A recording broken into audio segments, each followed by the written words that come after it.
Today's program was brought to you by Mood Magazine, a new international quarterly publication about music and food. For more information, visit moodmusicfood.com. You're listening to Heritage Radio Network, broadcasting live from Bushwick, Brooklyn. If you like this program, visit heritageradionetwork.org for thousands more. We talk about food, we talk about music, with musical dudes, finger on the pulse, snacky tunes.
Okay, gotta get that last beat in. Gotta get the last one. You don't want to accidentally talk over that. Welcome to Snacky Tunes. It's snowing. It is snowing. It is. Here we go. December. Snowing. December. I'm one half your host, Greg Bresnitz. I'm the other half, Darren Bresnitz, and you have a very rare opportunity to listen to both of us on Snacky Tunes, which I feel is... Well, we did last week, but that wasn't like a full episode. By the way, congratulations to the guys from Holiday. They raised over $20,000. Yeah, Taste was Philippines. Thank you to everyone who came out. It was a really amazing time.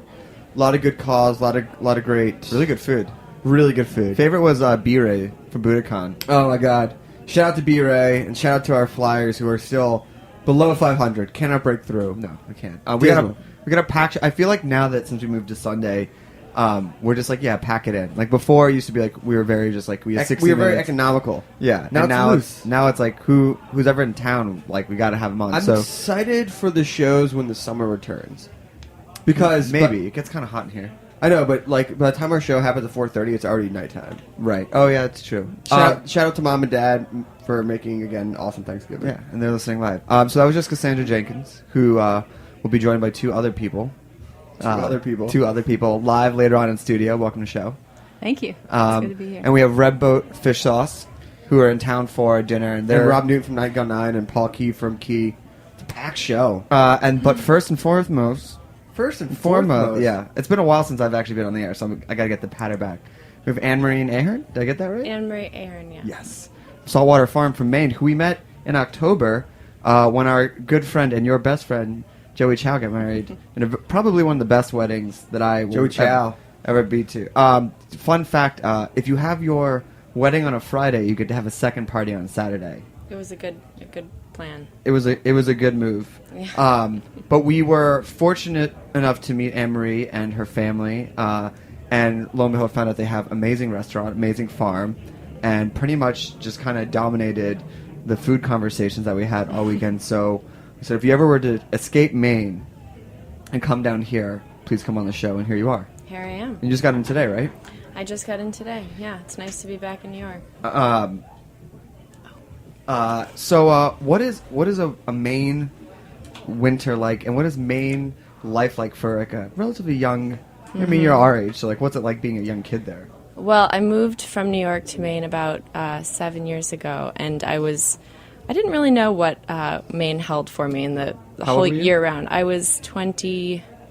Let's see. I moved in 2009. I was 27, I think. Okay. So maybe not. Maybe 5 years ago, I moved to Maine, but I didn't really know anyone there. So it was sort of a bold move, but I knew that I was done with New York and I wanted to live in the country, and I wanted to learn about farming and open a cooking school, which I did back in 2009, called also Saltwater Farm, and. I found some pretty incredible people there. I have a very full life there. In those first few years, there were definitely like cold winters where it was me, my dogs, and the sound of the coyotes, and I was like, what the hell did I just do? Was your family already up there, or did they come join you there? They were up there on and off, yeah. Okay. But when I moved up there, I was living on the farm in a barn by myself for at least 2 years. Was it warm? Most of the time, it was warm, yeah. But... And so were you already cooking in New York before you went up there? I was. I worked in various parts of the food industry. I was a personal chef for many years, and I worked for Tom Colicchio. I was his personal assistant for a year. I worked. Personal assistant's not cooking, though. No, not at Okay. all. You learn how to deal with chefs, which turns out to be a very important part of my current job. Yeah. Can Well, I you- mean, I watched you. Hold on, wait, can you- I watched you when we came and ate brunch, and you had very solid command of your room, Oh, well, thank which you. was like very apparent. Can you I wonder tell you had us a lot- one story from the Tom Colicchio Working days? with Tom? Yeah, I can. He was on the set of Martha Stewart one morning, and I get a text message at like 6 o'clock telling me that he needed his blue shirt. And the building was locked and closed, and I didn't have my contacts in. I still had my pajamas on. I hailed a cab blind, went to his office, somehow convinced a man with a key to let me in the building, and then took the shirt to Martha Stewart's set, and it was like passed through a line of people, and they all had little headsets on. They were like, she has the shirt, she has the shirt. And I was like, I can't believe this is my job. I can't believe this is Did actually you happening. go back to bed? Yeah, oh, totally. Oh, nice. Yeah. Nice.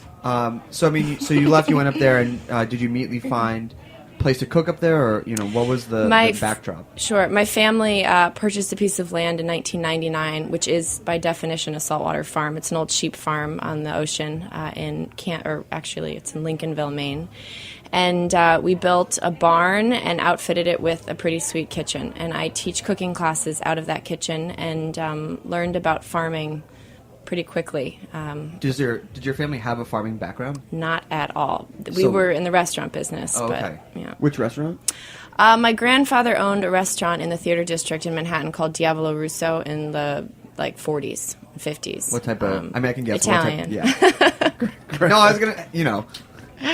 So, but is it like checker tablecloth, like very like bow tie, or was it? I think it was kind of an institution. That they have an autograph book with like Frank Sinatra, Marilyn Monroe, Babe Ruth, pretty cool. And they had their special was lobster diavolo. Which, Oh yeah. Yeah. It wasn't created there, was it?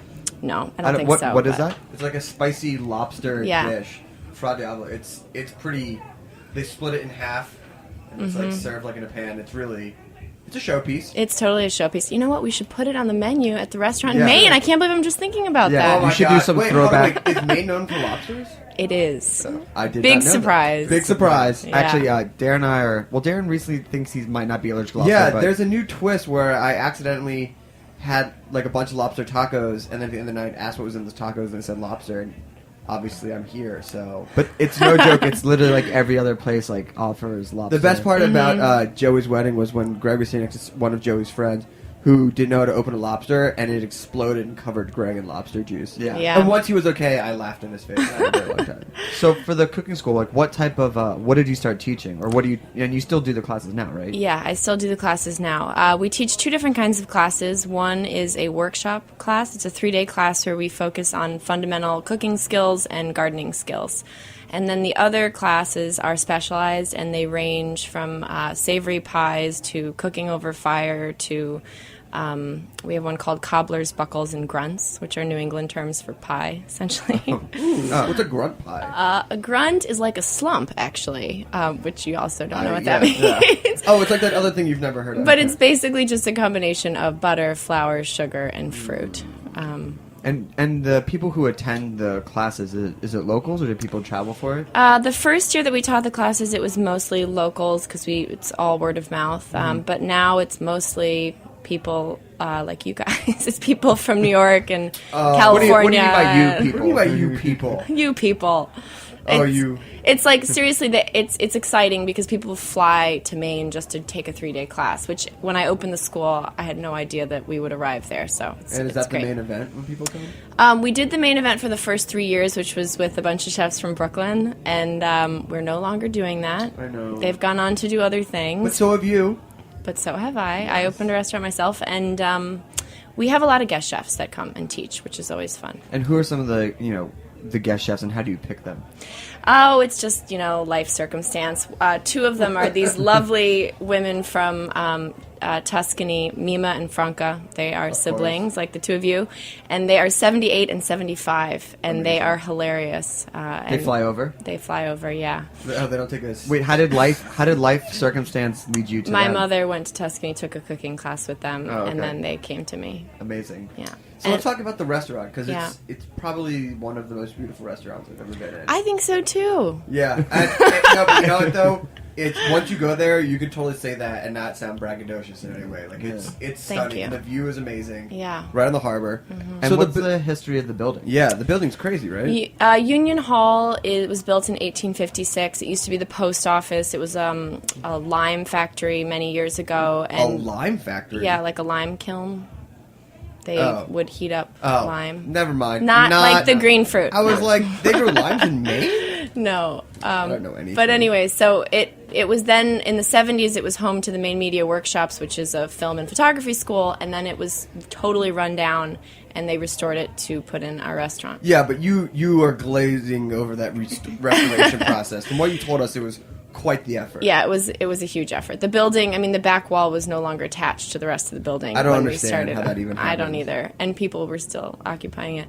But anyways, yes, we built a beautiful restaurant. We traveled all over the world looking at other restaurants in the country and put together pieces in our minds, and then designed a wonderful space. Number one inspiration? I'm gonna have to say Sitka and Spruce in Seattle.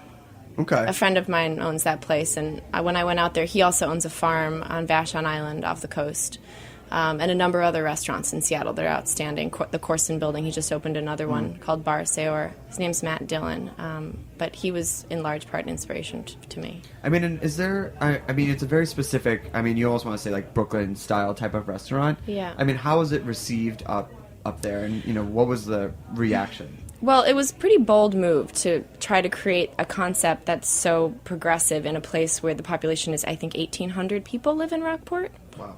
And most of them are over the age of 65. So I honestly, we had no idea if it was going to work or not. And it's been tough, without a doubt, but we are being recognized by exactly, the people we were hoping would recognize what we're doing. The staff is almost entirely from Brooklyn and San Francisco and Chicago. And do they live there now? They all moved to Maine to be part of the project, which is pretty exciting. And they were as nervous when they moved as I was when I moved. But we have like a whole, community up there now, and they just sort of became part of that. So it worked out. And how were you able to get those people out there? How did they hear about the project?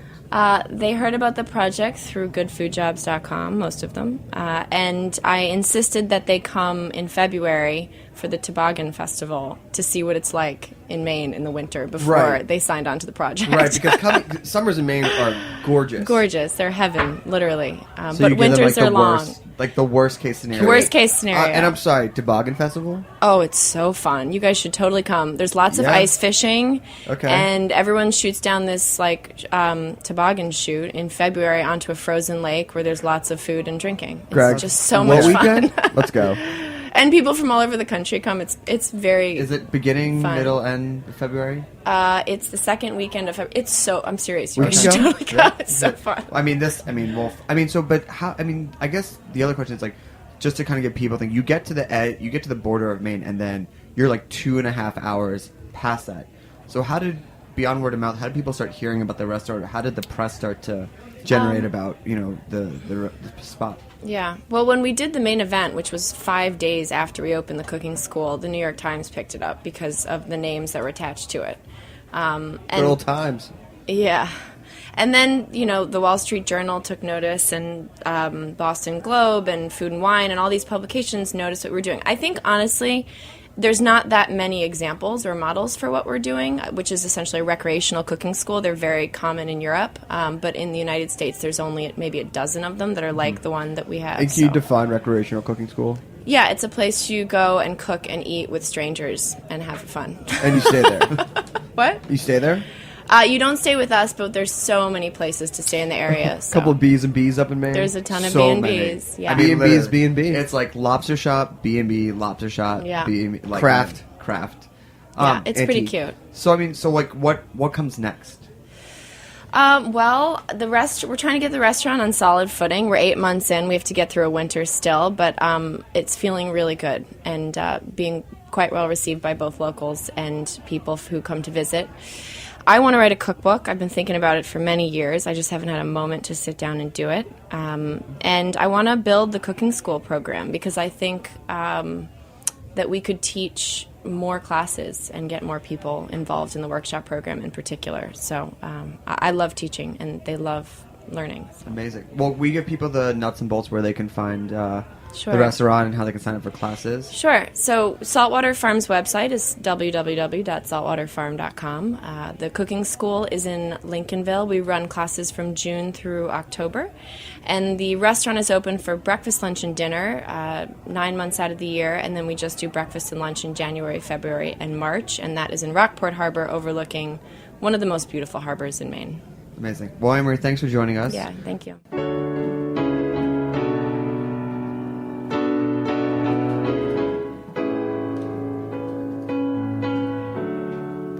You came to me just like a storm through the trees, stood on my feet. One look and I finally saw what it might feel like to be free all over me, like vines entangled, no hair or makeup.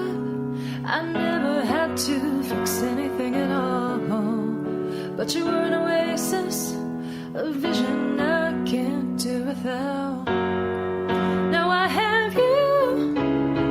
No one else does it better than you. How do you do it?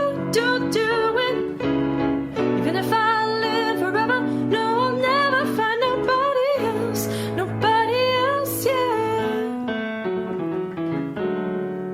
You came to me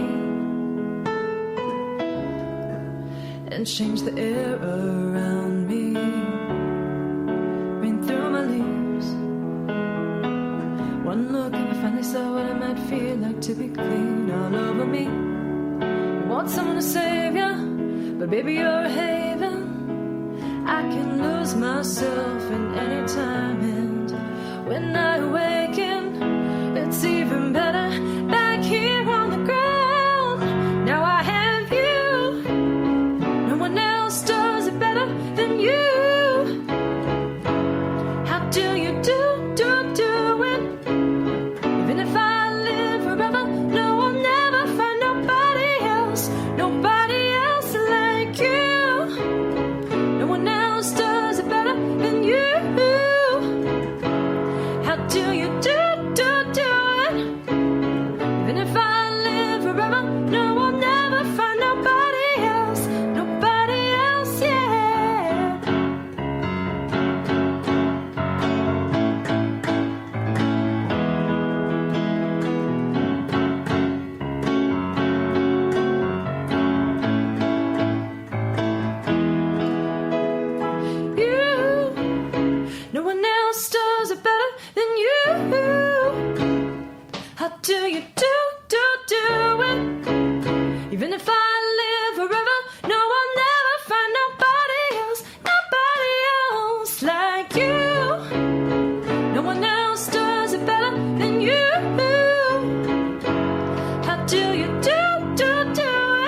All right. Welcome back to Snacky Tunes. I'm one half your host, Aaron Bresnitz. I'm Greg Bresnitz. You guys, Red Boat Fish Sauce, this might be like the deepest role of like food entourage we have yet to see. I mean, you guys have like 12 people with you. Yeah, it's great. Well, we also have Kong Pham all the way from Phu Quoc, Vietnam.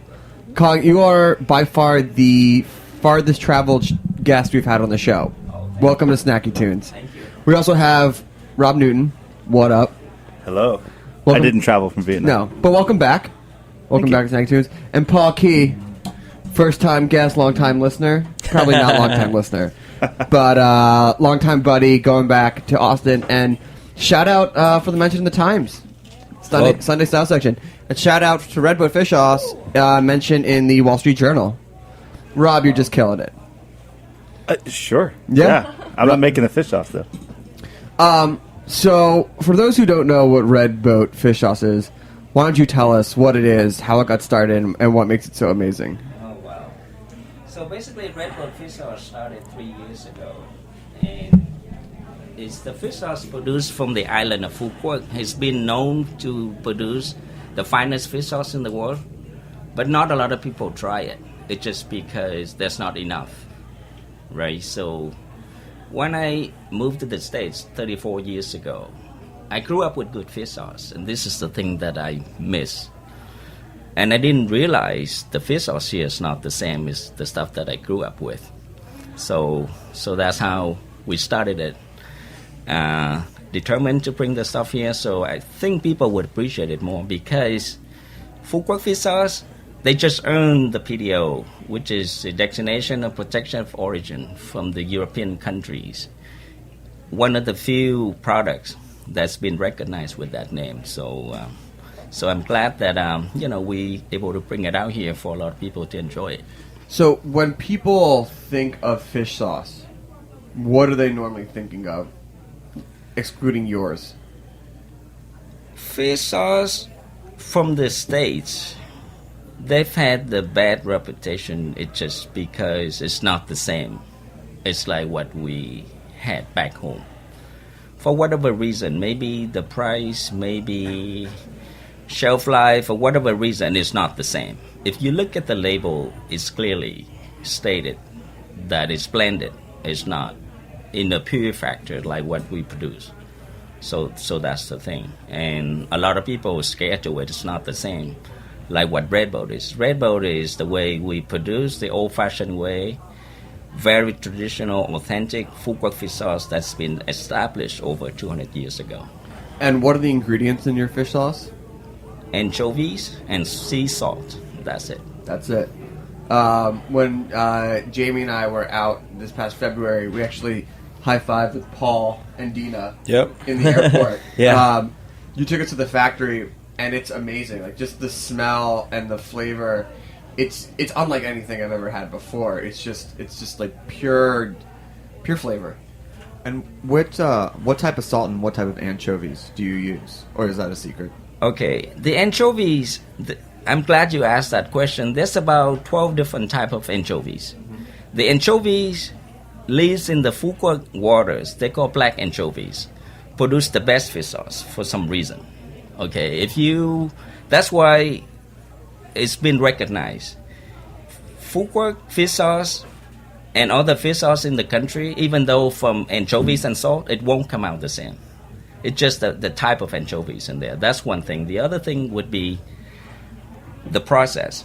We salted anchovies right on the boat. They just get off the water to keep the freshness of that.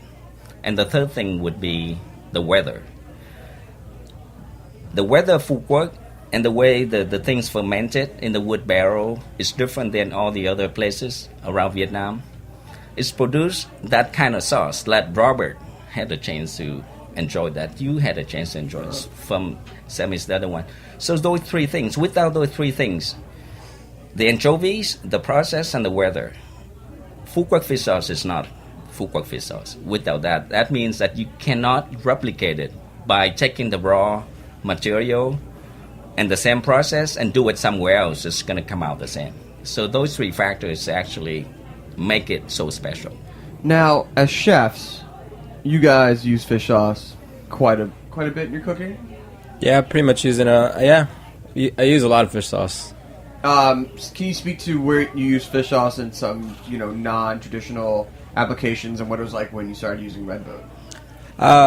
I basically substitute fish sauce for a lot of my brines, for brisket, barbecue, ribs, chicken, fried chicken, roasted chicken.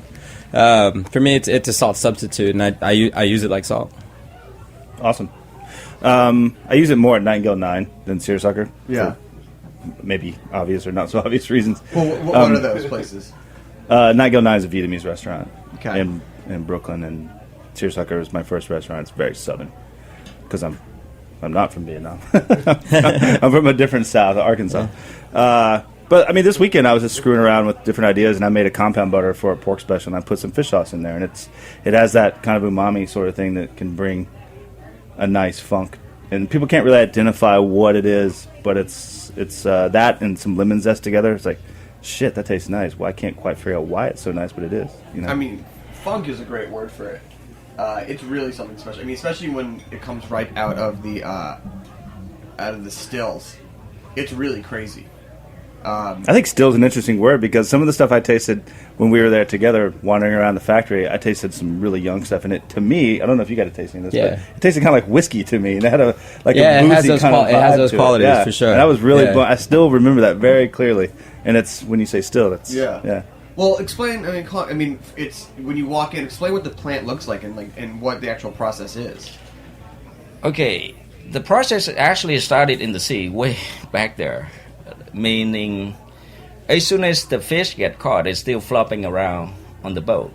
Paul saw that stuff. We got to experience that. It was a nice 9-hour boat ride. Right. Oh, you got to go on the boat. Yeah, we were on the fish boat. It was intense. It was intense.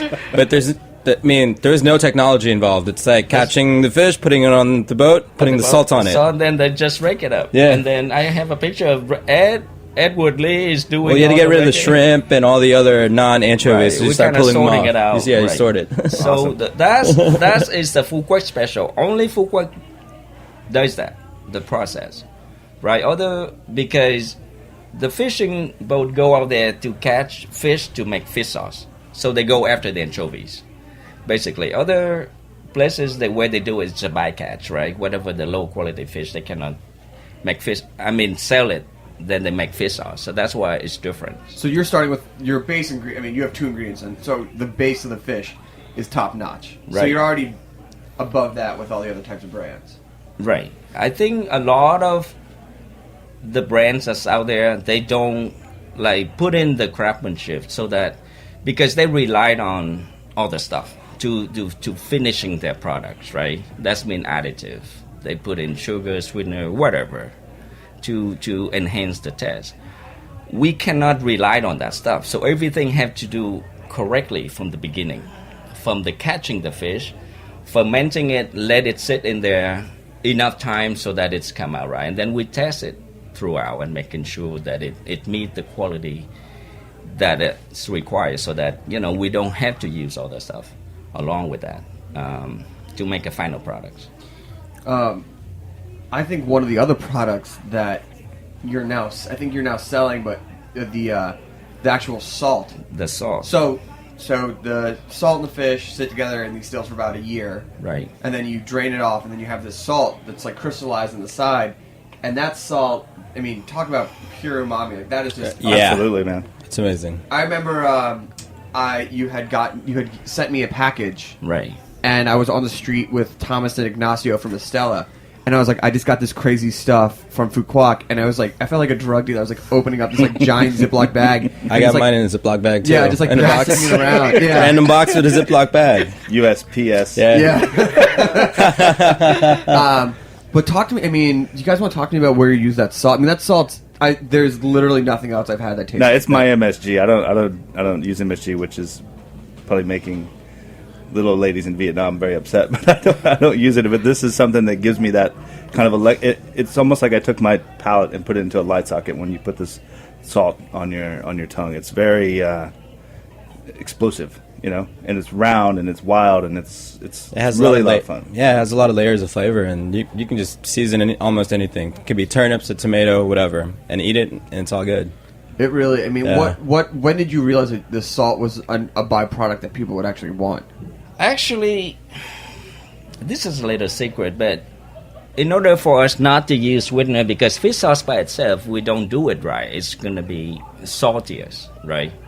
So we have to find some way to tone it down, get the salt down. So we go through, I don't know if we want to call it the process, but dehydrate it so that we can pull the salt out of the sauce. So the sauce is not that sweet. I mean, it's not that salty, but it got a little natural sweetness after that. So the salt that came out from that process is the salt that we introduced and we gave to the chef, and that's how. And it turned out to be something that, you know, chef knows best what to do with it, right? But we know it all along. My mom knows it, you know, how we do fish sauce and all that stuff. But again, this is like reality when people try with steaks, chickens, or anything. It brings out the flavor. It wakes up the flavor of the ingredient that you cook it with. Yeah, it's probably one of the best products, and it's all natural. I mean, it's crazy. It's just you eat it and you go, "Oh, this is just amazing." It's amazing. Yeah, it's cool. So what's next for Red Boat? What do you have coming up? I know you guys have a dinner tomorrow night, right? Yeah. Talk to me about this dinner. What are you guys doing? So we're doing a dinner tasting table. Forgot the neighborhood that it's in, but Soho. yeah, right? Soho. Yeah. It's on So- Broome, right? Yeah. Yeah, it's on Brew. Beautiful location. So what's the dinner going to be? Is it going to be just like a fish sauce fountain? Well, Dip there's pieces of definitely. apple in that. Get a little ice luge with some. I wouldn't be mad at fish sauce fountain, I guess, but yeah, it's just gonna be a mix of using the Red Boat ingredients and some of the stuff I do back home at Key and I guess Eastside King in Austin. Wait, how's Key doing? He's doing well, man. Thank you. Gave birth. What? How many months ago? 7. Jeez. 7 months in. So And 9 good. Yeah. Huh? You got back to your natural weight. yeah. And 9 Go 9's been open. February will be a year.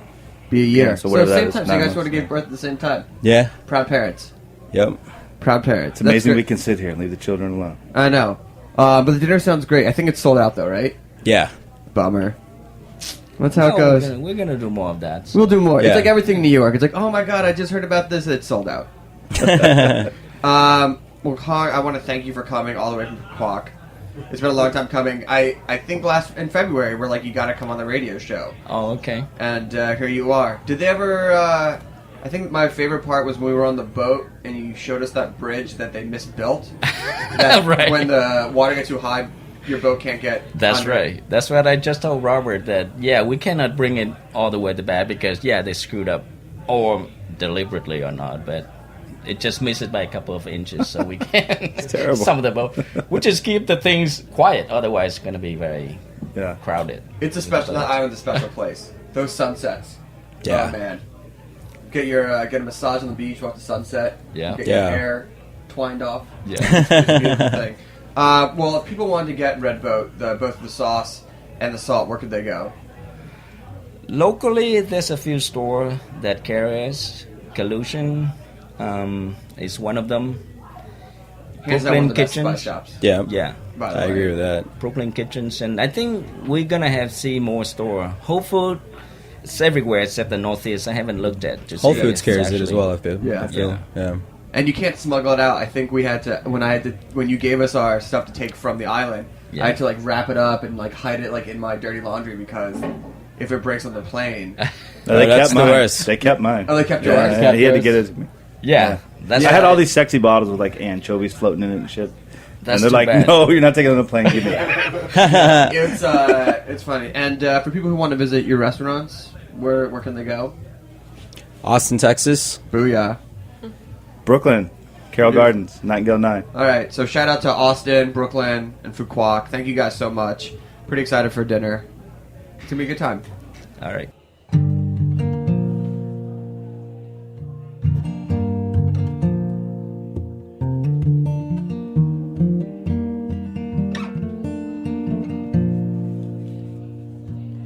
Oh dear Lord, oh dear Lord, I can feel your claws upon me, scratching sweetly. scratching sweetly in the middle of the night.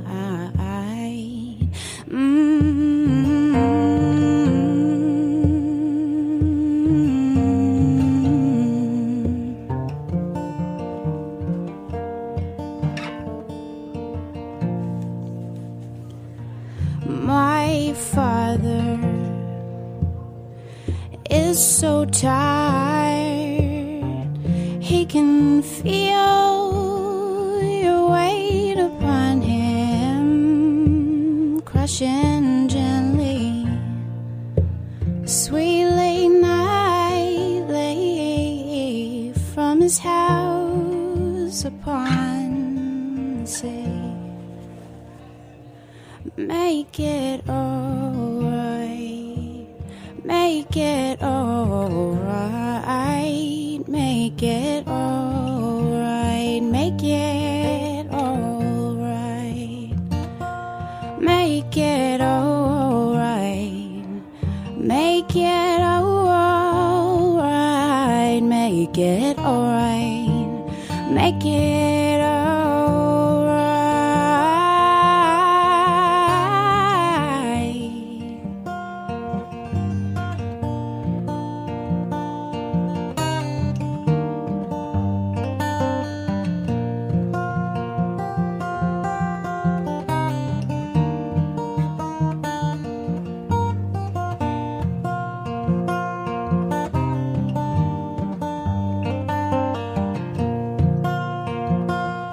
Make it alright, make it alright, make it alright, make it alright, make it alright, make it alright. What's Mood? Mood is a quarterly magazine about music and food. For its creators, not many things can beat a good record and a delicious meal. Maybe a well-written story or a gorgeous photo. Well, that's all in Mood. The magazine looks at music and food in a cohesive and unique way, with a keen eye to design and high-quality writing. Its contributors are located around the globe, and the stories span accordingly.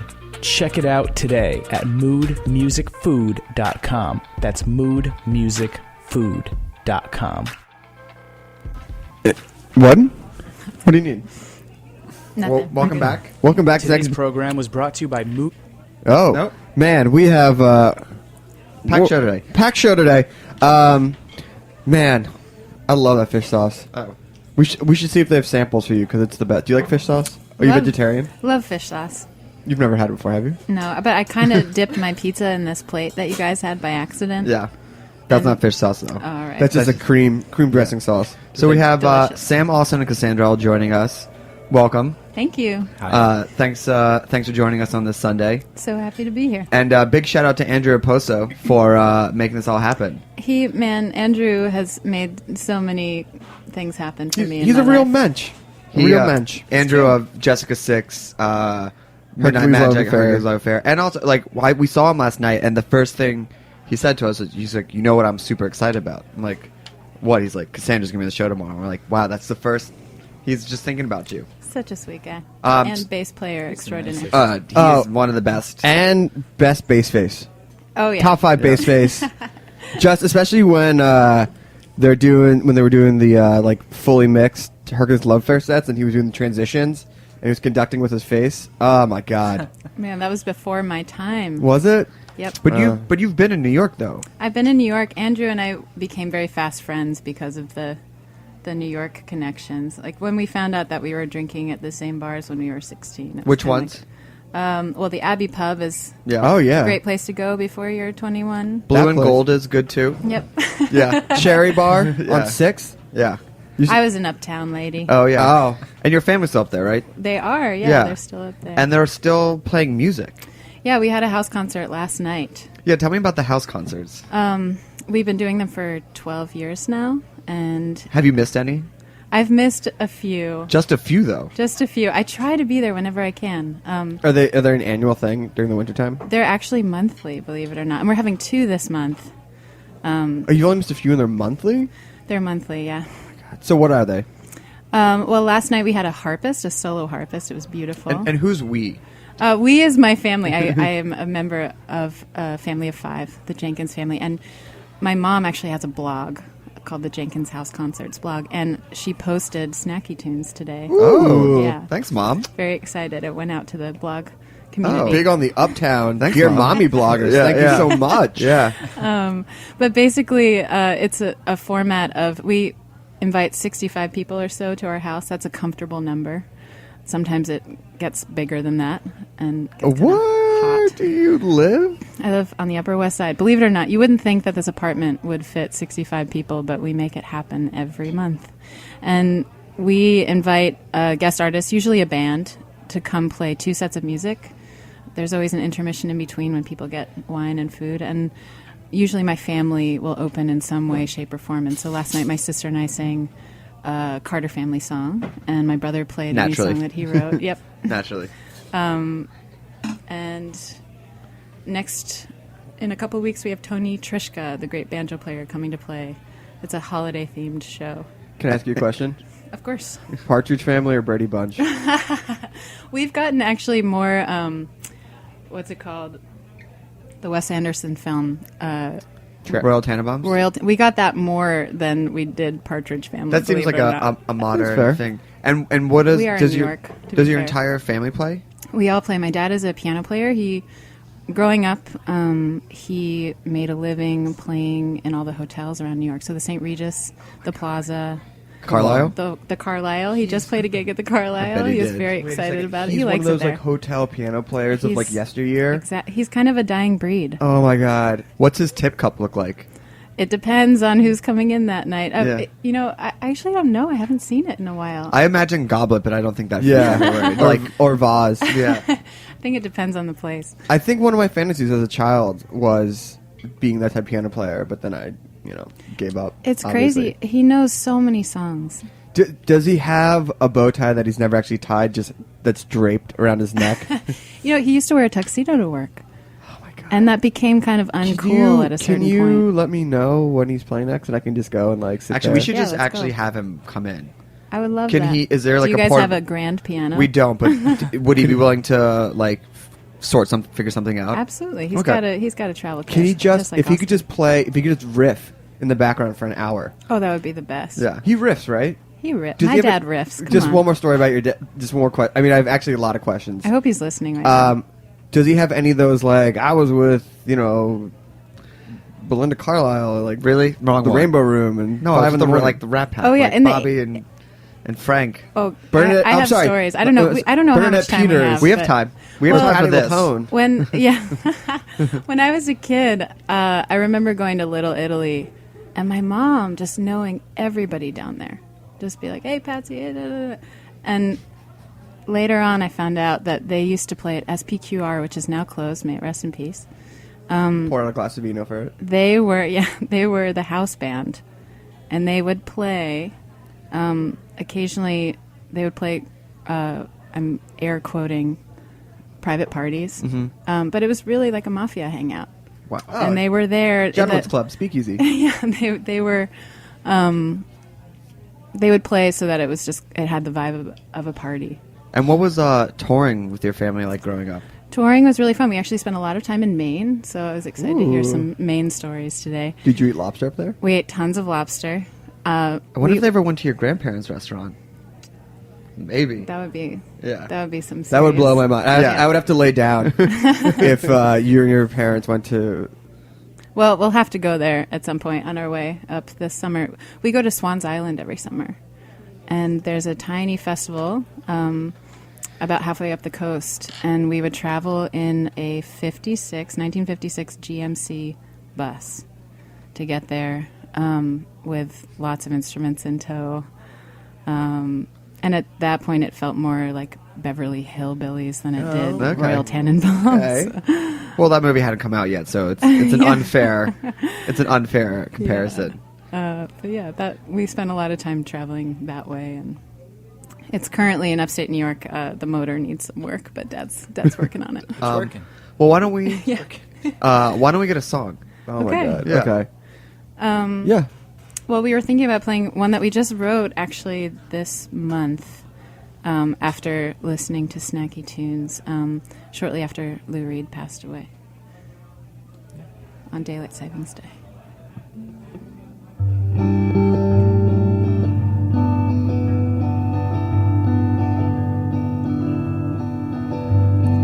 I believe in the perfect day in the stardust of a melody.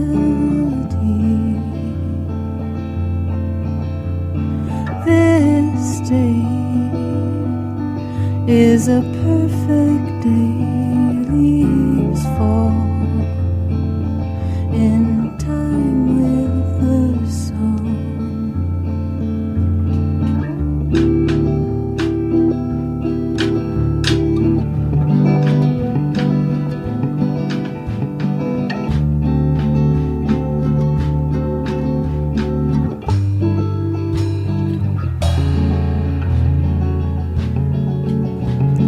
Listen now, can you hear it playing through the walls? Keeps me hanging on.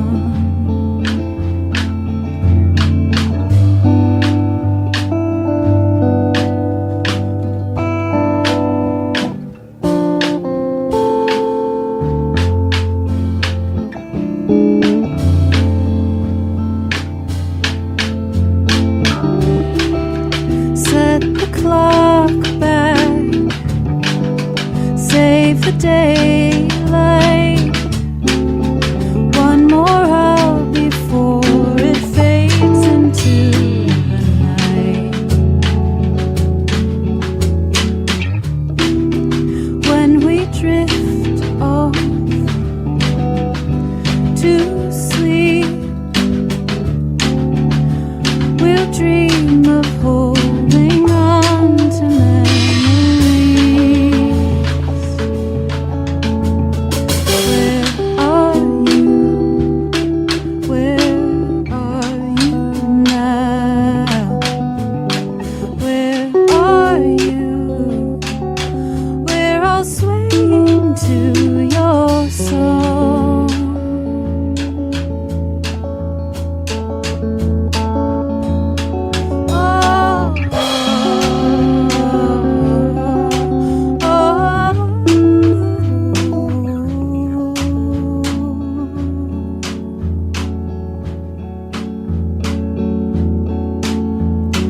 Eyes closed, sun falls on my face.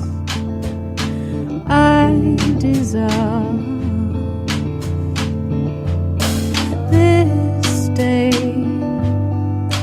was a perfect day. Leaves fell. I forgot myself. Set the clock back, save the daylight. One more hour before it fades into the night. When we drift off to sleep, we'll dream of holding on to memories. Where are you? Where are you now? Where are you? We're all swaying to your song.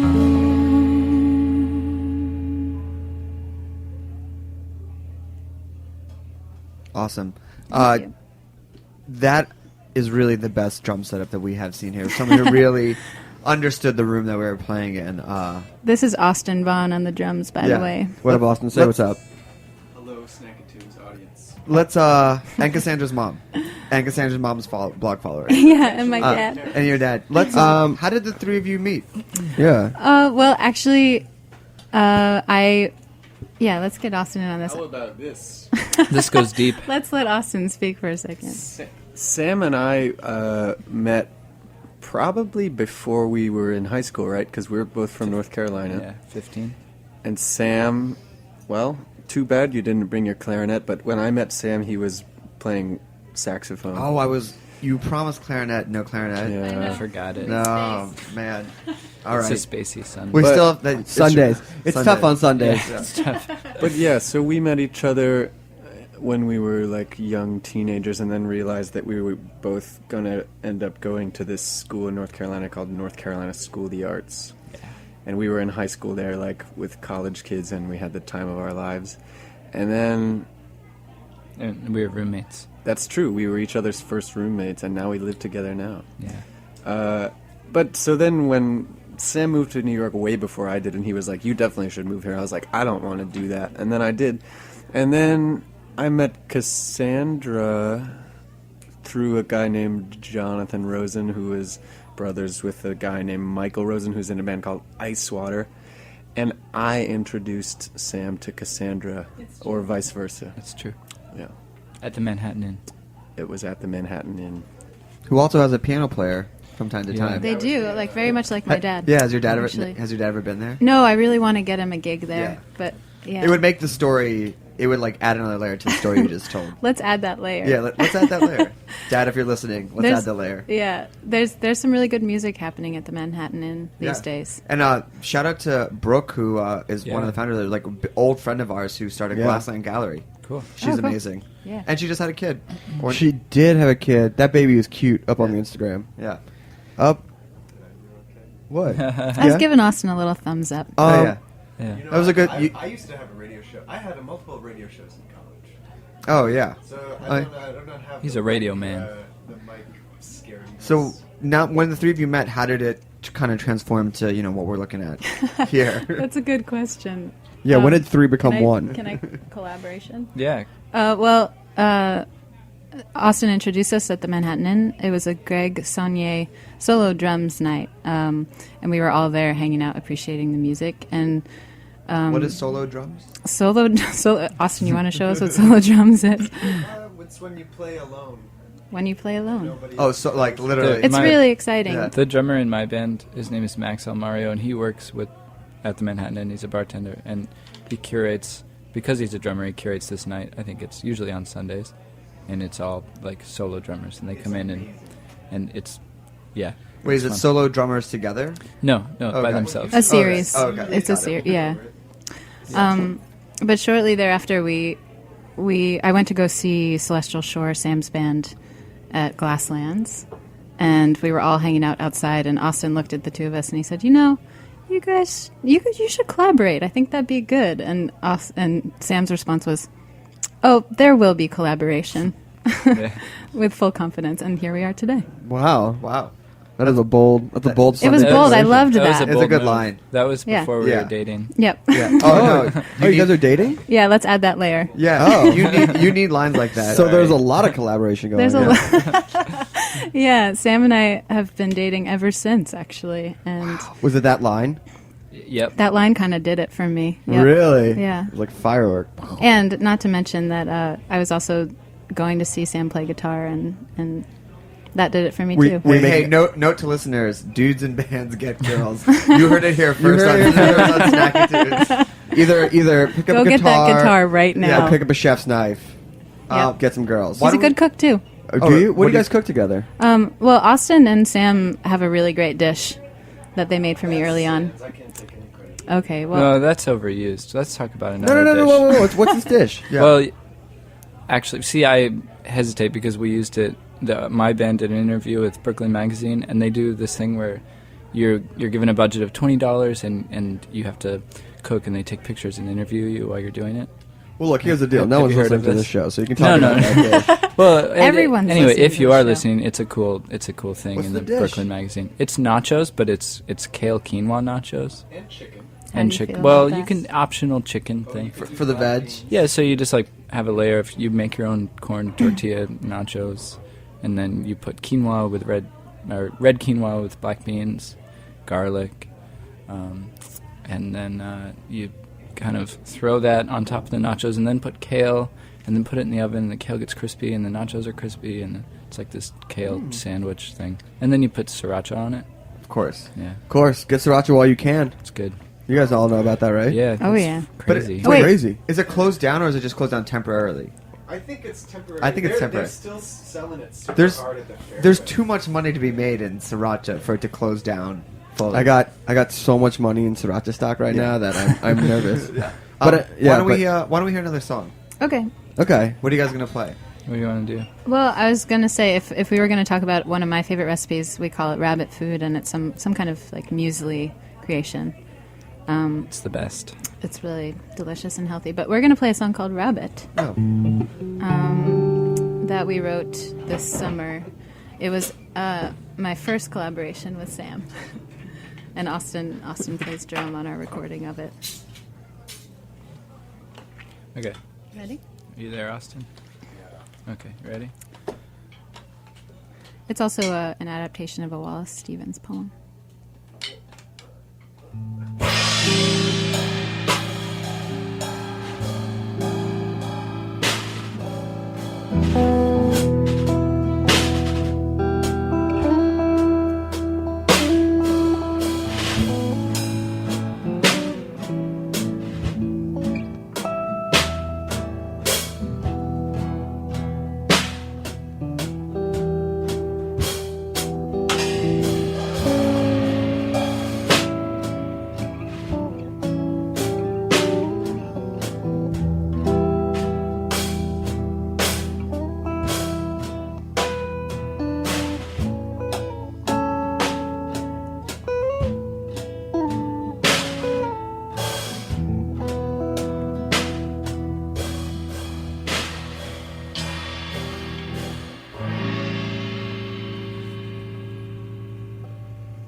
At the end of the day, the shapeless shadow covers the sun. Nothing is left, and nothing is left except the light. Except the light on your face.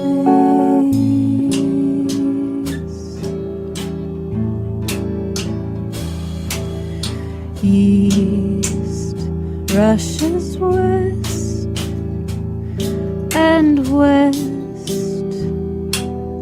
rushes down.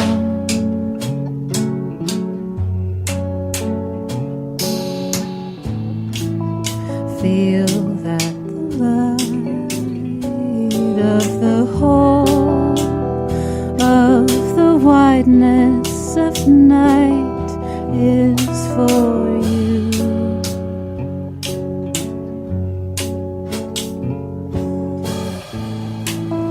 Feel that the light of the whole of the wideness of night is for you.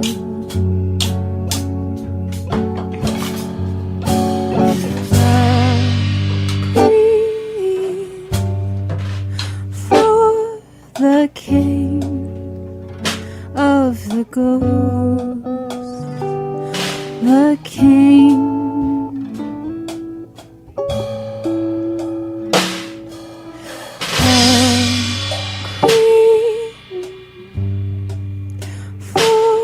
The king of the ghosts, the king.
I don't have really words for that. That was amazing. Thank Amazing. you.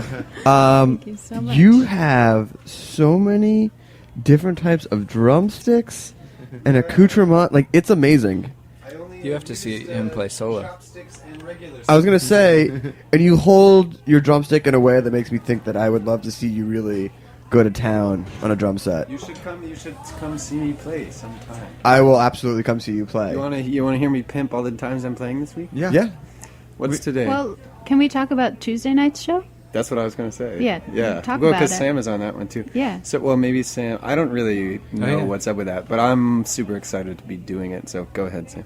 Okay, our friend Luke Temple of Luke Temple and Here We Go Magic he's been booking a series at Union Pool that's kind of based around improvising, creating music spontaneously. Spontaneous composition. Yes, that would be the Instantaneous composition. way. Sure. So Luke booked Austin. Austin's going to be playing with a legend, Daniel Carter, a legend of the New York improvisational scene, going back to the 50s, 60s. I mean, he was like born in '45 or something. All right, like so he was in New York. Got started at 6. He came in the '70s. Once he got his hand on those pots and pans, he really just. He actually was living in North Carolina as a child. Well, and Ohio. That makes sense. You guys can talk about your favorite restaurants. At any rate. So Austin's I'm playing a with duo him, with Daniel Carter. and I'm playing. I'll be actually playing clarinet on this show with Jason. As long as you remember it, right? Yes, remember it. With Jason Nazary, who's another great drummer of this band, Little Women, and some other great friends. Are there any women in Little Women? No, of course not. No, but have you seen this band? No. Are they all really big dudes? They're all pretty big. They're not big. They're not big. Well, they're from Brooklyn? I mean, they're not like right, your they're big. average skinny tall guy in a band. Little Women is the best band in Brooklyn. Whoa. I second that opinion. Oh, but I guess Darius lives in Queens. They're the best band in New York. Ooh. Drop the mic. It's a big. These are expensive mics You to heard drop. it here on Snacky. Too. Yeah. All And- 5 of you. And for the 3 of you, when are you playing next? I think our next show is probably going to be at the Jenkins house concert. Oh, really? I'm going to see if Austin's available. I haven't asked him We were yet. supposed to play tomorrow night, but it got canceled. It got canceled. Friends and Lovers is a new venue, but they're getting their permit straightened out. Where's but, that? It's in Crown Heights, actually. So hopefully they'll be up and running soon. But on the 21st, we might be doing a house show, and then probably into the new year. And what's next for you guys after shows? After shows, we just recorded the song that we played first. And I would like to... I'm working on writing songs for a full-length album I'm hoping to record and have done by the spring and summer. Ooh. And is it just you writing, or is there outside influence? I write a lot of my own songs. Sam and I have been writing together a lot. And I love also taking on the songs of other friends. There are a couple songs on my EP were written by friends of mine, and I love reinterpreting other people's music. So we'll see what happens when I put it all down on tape. And final question before we hear one more song. How do people get invited to your house jams? You can check out my mom's blog. My mom had a where blog it's at. long before I ever did. First wave. Did your mom teach you how to blog? She kind of did, actually. Oh my god, that's amazing. Yeah. Mom, I can't post this photo. Just rolls her eyes. Ugh, come here. She's so high tech. She's got her iPad. Same with our mom. She always says she doesn't want to ever be feel left behind. Cool. Oh, I hope she's listening today, right? Yeah, did you call her today? Hi, Mom. I did. So did I. Hey, Mom. Hey, Dad. So why don't you give people the nuts and bolts where they can find you, follow you, get the EP? Well, you can check out my Bandcamp has 2 of the songs that we're playing today, and that's just Cassandra Jenkins Bandcamp, and Facebook and CassandraJenkins.com. I've got my last record came out on vinyl. I printed it in Brooklyn. I pressed it in Brooklyn, and Who'd you press it with? with a company that is unfortunately no longer. It's called EKS. and it's fortunate that they- they're no longer. they owe us some money. But I've got 100 vinyls left. Ooh. So How many did you have? hotcakes, only 300. Okay. That's still pretty good. Hey, Brandon's saying 101, you know? Yeah, so you can find those online, and you can get in touch with me on Facebook. Well, great. Well, everyone, thanks for listening to Snacky Tunes. I think we have one more show we got this one year. more show. Who's the food guest next week? I have to. We have Rad Dads as a band next week. So listen up. And if you're around, come out to the Refinery 29 pop-up store, 201 Mulberry Street. Yeah, self-promo, baby. Weird. It's not weird. A little weird. All right. Well, I also want to thank Annemarie, Saltwater Farm. And Paul and Kong and Rob.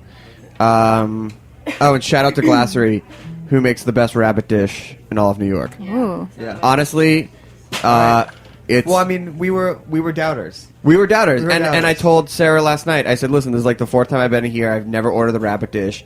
If you like rabbit, go... They say it's for two. That's ridiculous. Like, maybe it's two of the Little Women, but, like, it's like a 4-person dish. It's amazing. Have you had it? I have. It's amazing. The charred pieces taste like octopus. It's crazy.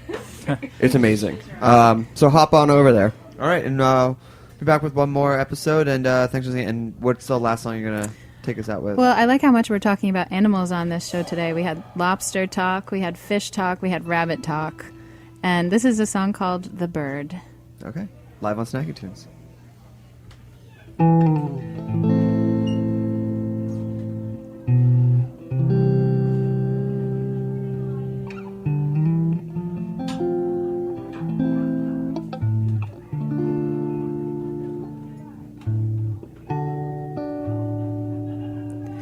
Now I know what you are,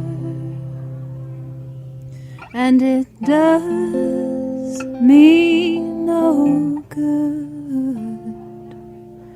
no good. Now I know, now I know, now I know.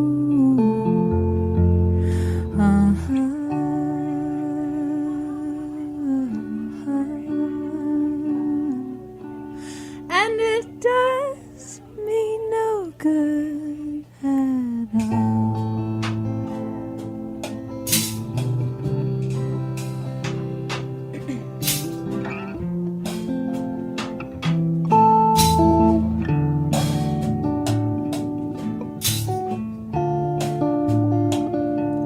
Clear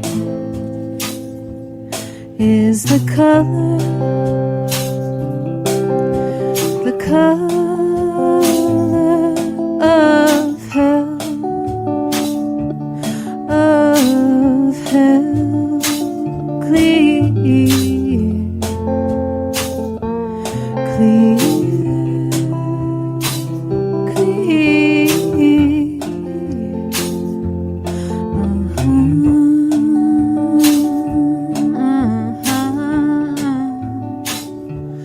And it does me no good at all.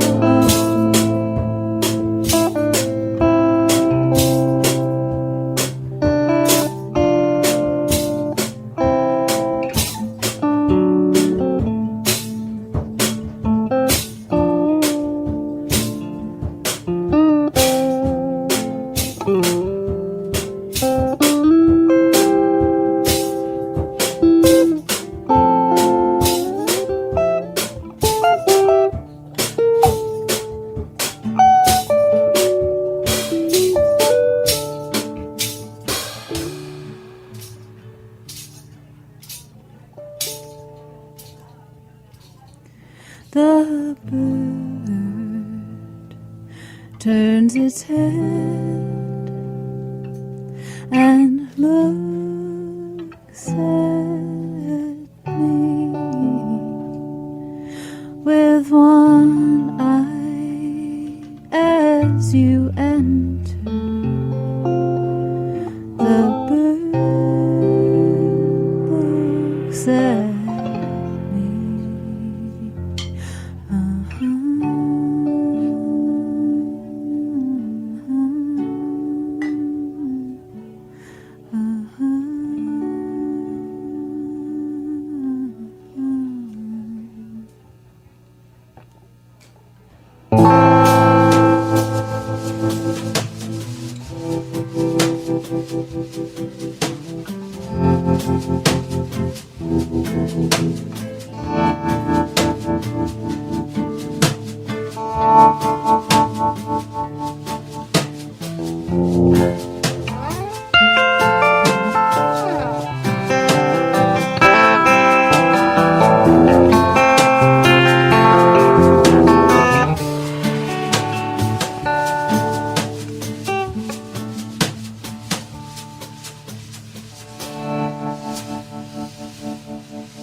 Thanks for listening to this program on heritageradionetwork.org. You can find all of our archived programs on our website or as podcasts in the iTunes Store by searching Heritage Radio Network. You can like us on Facebook and follow us on Twitter at @heritage_radio. You can email us questions at any time at info@heritageradionetwork.org. Heritage Radio Network is a non-profit organization. To donate and become a member, visit our website today. Thanks for listening.